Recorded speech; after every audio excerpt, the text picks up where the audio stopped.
بسم اللہ الرحمن الرحیم الحمد للہ رب العالمین وصلی اللہ علی سیدنا محمد وآلہ الطاہرین اللہم صلی علی محمد وآل محمد۔ اجتہاد اور تقلید کے موضوع کے متعلق جو سوالات پیش کیے گئے ہیں ان میں سے ایک سوال یہ کیا جاتا ہے کہ کچھ لوگ کہتے ہیں کہ آج کل جو مجتہد ہیں یہ اصول فقہ پہ زیادہ اعتماد کرتے ہیں، مسئلے کا استنباط کرنے میں، فتویٰ نکالنے میں اصول فقہ، علم اصول فقہ پہ زیادہ بھروسہ کرتے ہیں، اور علم اصول الفقہ جو ہے یہ انسان کی اختراع ہے، اہل سنت نے اس میں پہلے تالیف کی ہے، یہ اہل سنت سے لیا گیا ہے، جس وجہ سے مجتہد کا فتویٰ آج کل مثلا قابل اعتبار نہیں ہے، اس لیے ہم تقلید نہیں کرتے ہیں۔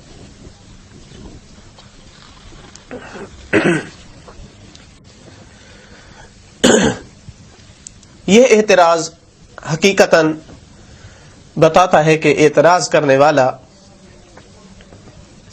دوسروں سے جو بات سنتا ہے اسی کو بے عین ہی مینوان آگے نقل کر رہا ہے، کوئی اس کی اپنی تحقیق نہیں ہے، کیونکہ کتنے سوالات اعتراضات اس کے ایسے ہیں جو تحقیقات سے عاری ہیں، حقیقت سے کوسوں بعید ہیں۔ اب یہی مسئلہ ہے مثلا اصول فقہ کا، اگر حقیقت دیکھی جائے تو مسئلہ اس کے برعکس ہے۔ مذہب شیعہ کے افتخارات میں سے ہے کہ علم اصول فقہ کی بنیاد شیعہ نے رکھی ہے، اس کی پہلی تالیف شیعہ نے کی ہے اور ائمہ کے دور میں ہوئی ہے، متاخر بھی نہیں ہے۔ اس حوالے سے مثلا آپ دیکھ سکتے ہیں کتاب تأسیس الشیعہ، تأسیس الشیعہ لعلوم الاسلام، سید حسن صدر، انہوں نے جن علوم کے بارے میں ثابت کیا ہے کہ شیعہ نے سب سے پہلے ان علوم میں لکھا ہے، ان میں سے ایک علم اصول فقہ ہے۔ تو اصلاً حقیقت سے بہت بعید بات ہے جو یہ کہہ رہا ہے، یعنی اپنے مذہب کا ایک کریڈٹ جو ہے وہ دوسروں کو دے رہا ہے۔ تو ائمہ علیہ السلام کے دور سے اصول فقہ کی بنیاد پڑ چکی تھی۔ اب تفصیل سے یہ مطلب بیان کرنا ممکن نہیں ہے، اختصار سے عرض کروں گا کہ علم اصول فقہ کی جو مہم بحثیں ہیں، اگر ان کی بحثوں کو تقسیم کیا جائے تو مہم بحثیں جو ہے وہ 5 بنتی ہے۔ مباحث الفاظ ہے، عام خاص کی بحثیں ہیں، حجت کی بحث ہے کہ مثلا فلاں چیز حجت دلیل بنتی ہے، یعنی مثلا شہرت حجت ہے یا نہیں، اسی طرح خبر واحد حجت ہے یا نہیں، قیاس حجت ہے یا نہیں۔ چوتھے نمبر پر اصول عملیہ ہے کہ جب ہمارے پاس کوئی دلیل نہ ہو، شک ہو، تو اس وقت ہم براءت جاری کریں گے یا احتیاط کریں گے یا سابقہ جو حالت ہے اس کے مطابق عمل کریں گے، جسے استصحاب کہتے ہیں، تو یہ اصول عملیہ کہلاتی ہے۔ 5ویں بحث ہے تعارض ادلہ کی، کہ جب 2 حدیثیں آپس میں ٹکرا جائیں تو کیا دونوں کو نہیں لینا یا ان میں سے کسی ایک کو لینا ہے، کس بنیاد پہ لینا ہے، کون سا مرجح جو ہے اس کی بنیاد پر ہم کسی کو ترجیح دے سکتے ہیں، وہ مرجحات کتنے ہیں، یہ تعارض کی بحث ہے۔ ان تمام مباحث کی بنیاد ائمہ نے رکھی ہے۔ ائمہ کے دور میں ائمہ نے تعلیم دیا ہے اپنے اصحاب کو، اور کئی ایک اصحاب نے اسی دور سے لکھنا شروع کر دی تھی، حتیٰ کہ اخباری عالم دین صاحب وسائل الشیعہ نے کتاب لکھی تکملۃ الوسائل، اس کا نام رکھا الفصول المہمہ فی اصول الائمہ۔ اس کا جو پہلی جلد ہے اس کی، اس میں 2 باب ہیں۔ جو دوسرا باب ہے اس کا کیا نام دیا ہے، اس نے لکھا ہے باب الکلیات المتعلقہ باصول الفقہ۔ تمام احادیثیں جمع کی ہے جو علم اصول سے متعلق ہیں، جلد نمبر 1 میں اور باب نمبر 2 میں باب کلیات المتعلقہ باصول الفقہ، تمام ائمہ کی حدیثیں جمع کی ہیں۔ اب ہم مثلا لیتے ہیں پہلی بحث کو، مباحث الفاظ کو، کب تعلیف ہوئی مباحث الفاظ میں؟ سب سے پہلی ہشام بن حکم جو چھٹے امام کے اصحاب میں سے ہیں، انہوں نے کتاب الالفاظ، کتاب الالفاظ کے نام سے کتاب لکھی. آپ مثلا اس کو دیکھ سکتے ہیں فہرست طوسی جلد نمبر 1 صفحہ نمبر 495 پہ. آپ کہتے ہیں اصول جو ہے وہ متاخر ہے اور اہل سنت سے لیا ہے. اہل سنت کے ابھی پاس کچھ بھی نہیں تھا علم اصول کا کہ جب مباحث الفاظ کی یہ تالیف ہو رہی ہے. اسی طرح یعقوب بن اسحاق سکیت جو کہ اصحاب جواد علیہ السلام سے ہے، امام علی نقی علیہ السلام کے اصحاب میں سے، انہوں نے بھی کتاب الالفاظ لکھی کہ جس میں مشترک کی بحث ہے، ازداد کی بحث ہے، اس کے علاوہ مباحث الفاظ ہیں. رجال النجاشی صفحہ نمبر 449 پہ اس کا ذکر کیا ہے. یہ ہے مباحث الفاظ.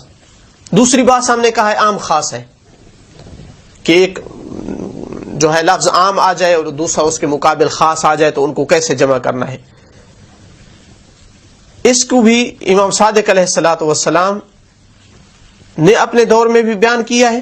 ان سے پہلے علی علیہ الصلوۃ والسلام اپنے کلمات میں بیان کر کے گئے ہیں.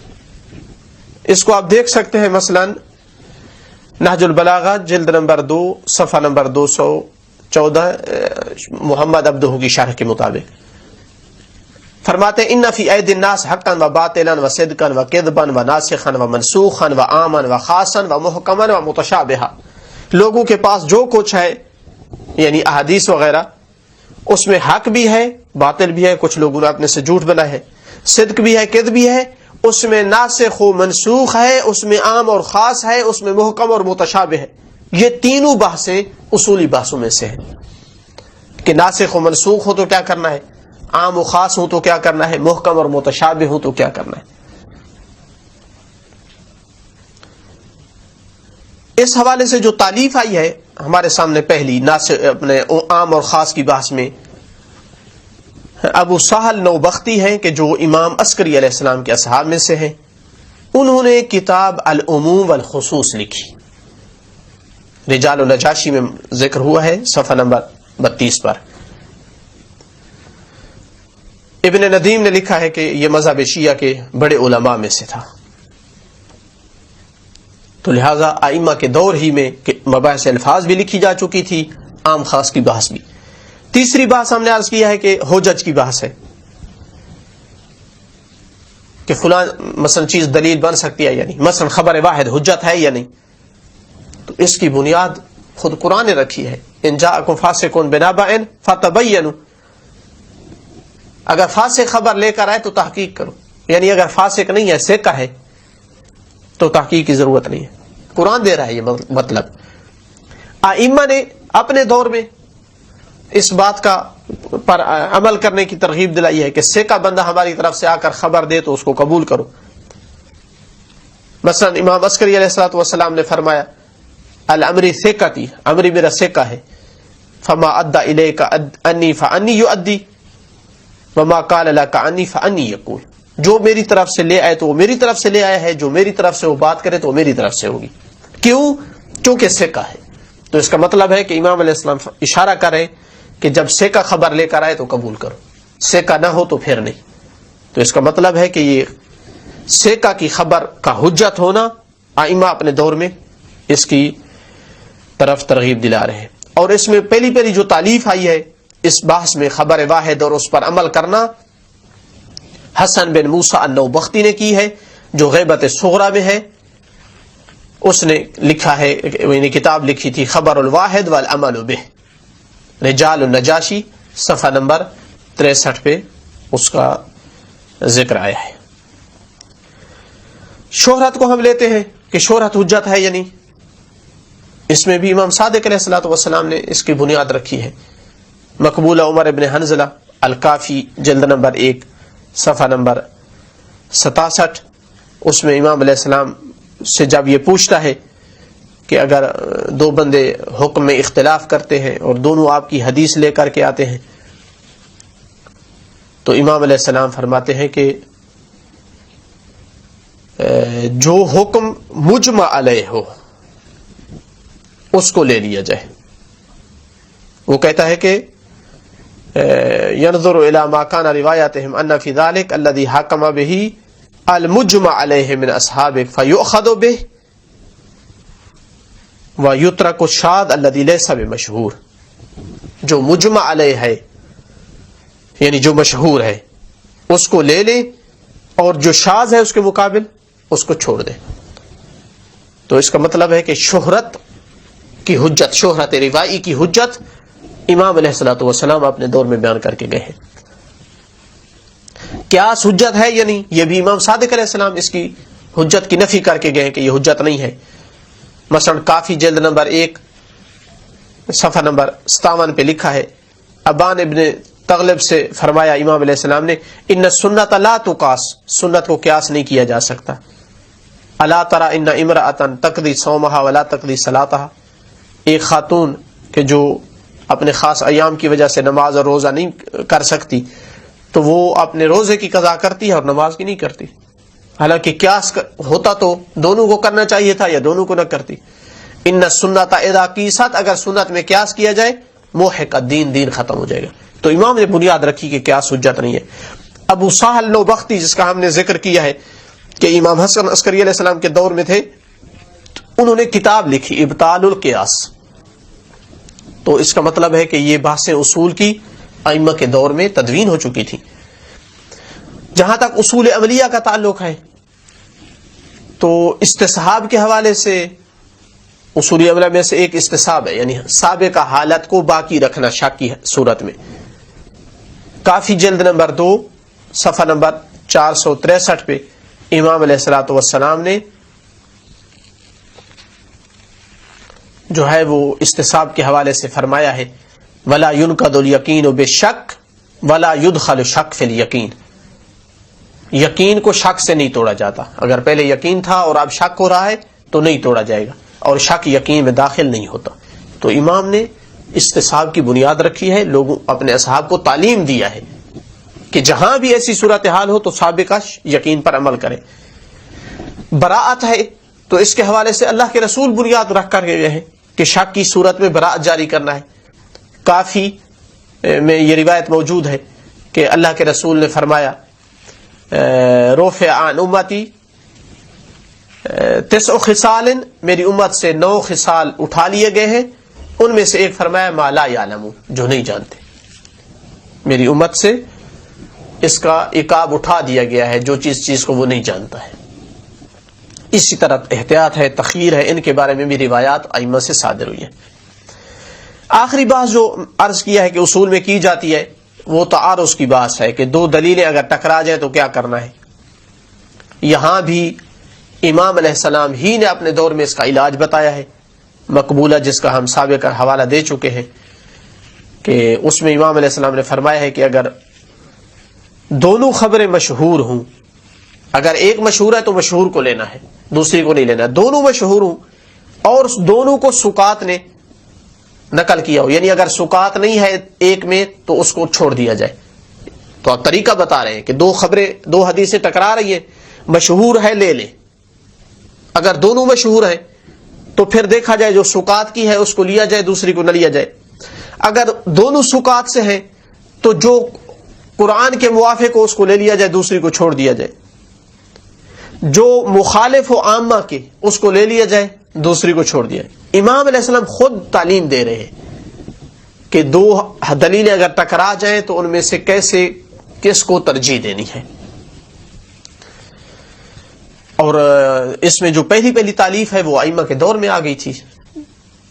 امام موسیٰ کاظم علیہ السلام کے اصحاب میں سے ہیں ابن ابی عمیر رجال النجاشی نے صفحہ نمبر 326 پہ لکھا ہے کہ ابن ابی عمیر نے کتاب اختلاف الحدیث لکھی تھی، کتاب لکھی کہ اگر حدیث سے مختلف ہو جائے. اسی طرح امام رضا علیہ السلام کے اصحاب میں سے یونس بن عبد الرحمن ہے، فہرست توسی میں لکھا ہے جلد نمبر 1 صفحہ نمبر 512 کہ اس بندے نے بھی کتاب اختلاف الحدیث و مسائل تحریر کی تھی. یہی وجہ تھی کہ غیبت صغرا کے بعد بہت جلد ہی علم اصول فقہ میں وسیع پیمانہ پر تالیفات آنے لگی. مثال کے طور پر آپ دیکھ سکتے ہیں کہ ابو منصور سرام نیشا پوری جو کہ قرن ثالث میں ہے، 3 صدی ہجری کا ہے، اس نے کتاب ابطال القیاس لکھی، فہرست توسی میں 537 صفحہ نمبر پر لکھا ہے اس کے بارے میں۔ اسی طرح محمد بن احمد بن داؤد 368 میں اس کی وفات ہوئی ہے، رجال النجاشی صفحہ نمبر 384 پہ لکھا ہے کہ اس بندے نے کتاب الحدیثین مختلفین اس ٹاپک پہ کتاب لکھی۔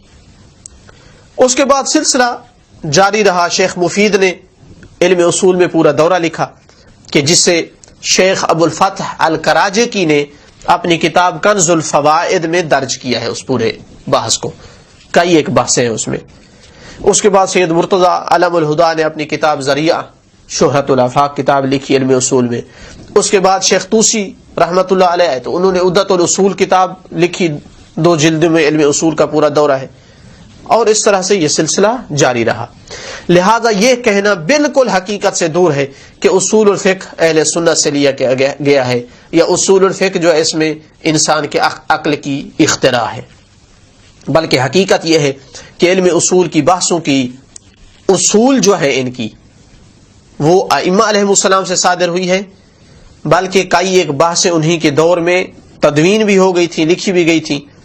متاخرین نے انہی بحثوں میں وسعت دی ہے، اصل وہاں سے آئی تھی، ان میں وسعت دی ہے زمانے کے تقاضوں کے مطابق، جس طرح ہر علم میں ایسا ہو رہا ہے، تقاضوں کے مطابق ہر علم میں تحقیقیں بڑھ رہی ہے، وسعت آ رہی ہے، چونکہ ادھر سے حاجت بھی بڑھتی جا رہی ہے۔ لہذا یہ کہنا کہ علم اصول اوروں سے لیا گیا ہے، یہ اپنے مذہب کے ایک کریڈٹ کو جو ہے وہ دوسروں کی طرف نسبت دینا ہے۔